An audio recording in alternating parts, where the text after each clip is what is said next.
Shalom, bon Erev Shabbat, Bo. Parashat Bo nous raconte la sortie d'Égypte effective, avec tous les événements qui ont précédé la sortie d'Égypte, la sortie elle-même. La fameuse 10e plaie des premiers-nés. Mais avant cela, en Égypte, Dieu dit à Moshe de dire aux enfants d'Israël de prendre l'agneau pascal.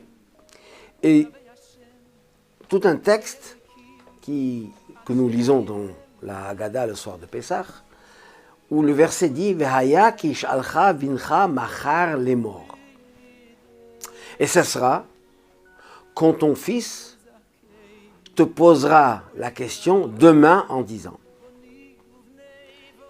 Pourquoi on fait tout ça? Et c'est les fameuses 4 questions des 4 fils. Et on va lui répondre, différentes réponses que la Torah donne. Voilà ce que tu lui diras. Le mot machar, demain, ton fils te posera la question demain. Qu'est-ce que ça veut dire demain? Rashi, commentateur de la Torah, nous donne 2 explications. Il dit yesh machar arshav. Il y a un machar maintenant, c'est-à-dire demain, littéralement demain. Et il y a un demain, quand on dit demain, plus tard, des générations à venir. Et c'est dans les 2 cas qu'on doit répondre. Mais qu'est-ce que ça veut dire? Pourquoi la Torah emploie le terme machar, demain? Quand ton fils te posera la question, quelle différence y a-t-il aujourd'hui, demain, après-demain? Toujours. Il faut toujours répondre à la question du fils. Bien là, on a un enseignement, particulièrement pour notre génération. La Torah nous parle ici d'éducation, de transmettre à ses enfants, à son fils, à ton fils. Tu dois t'occuper de lui, tu dois lui transmettre tout ce que tu as reçu pour que lui aussi continue avec toi. Mais nous allons rencontrer dans notre histoire, parce que la Torah est éternelle, s'applique pour tous les temps, nous allons rencontrer 2 sortes de fils. Nous allons rencontrer un fils de Machar, qui est la génération à venir, mais c'est Machar de Arshav.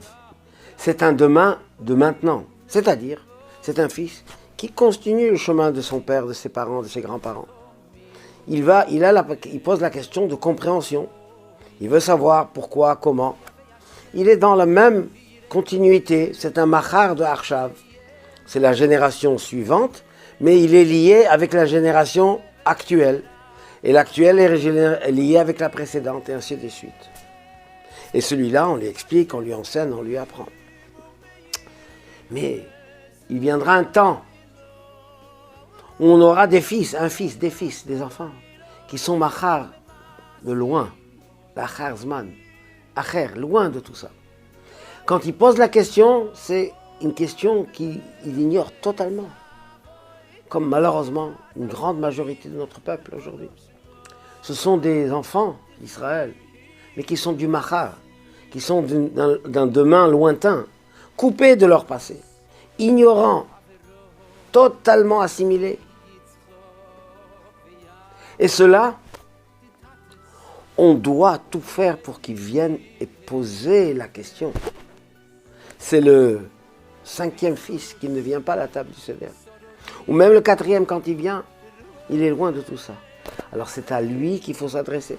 Et la Torah, elle parle justement à cet enfant-là aussi, évidemment. Pas lui dire, écoute, toi, tu connais pas, tu n'es pas de notre monde, de notre génération, pas la peine, perdons pas notre temps, et toi non plus. Eh bien non. Il faut lui donner les mêmes réponses, et s'intéresser à lui, et le transmettre comme si c'était le fils de Machar de Arshav, du fils de génération future, mais qui est toujours attaché à la génération précédente, qui est le lien direct depuis les patriarches. Bien, tous les enfants Bincha, tous sont ton fils, tous sont tes enfants, tous font partie d'Am Israël. Que ce soit quelqu'un qui est attaché à son passé, ou quelqu'un qui est totalement détaché, coupé, loin du passé. Et il pose la question comme un étranger, on va lui répondre comme un enfant, comme quelqu'un qui est proche de nous. On va l'asseoir à la table de Seder, on va l'inviter s'il ne vient pas de lui-même, on va tout faire pour qu'il se sente à l'aise, pour qu'il ait envie de venir, pour qu'il ait envie de s'asseoir, et qu'il ait envie d'apprendre et de s'instruire, et de venir d'un achar, d'un loin, un fils, un ben. C'est la mission de notre génération, ce que nous faisons, ce que nous ferons. Et Dieu nous bénira tous pour avoir des enfants, grandir dans Torah, Chuppah, Maasim Tovim et continuer notre chemin de nos ancêtres. Shabbat Shalom ou Mevorach.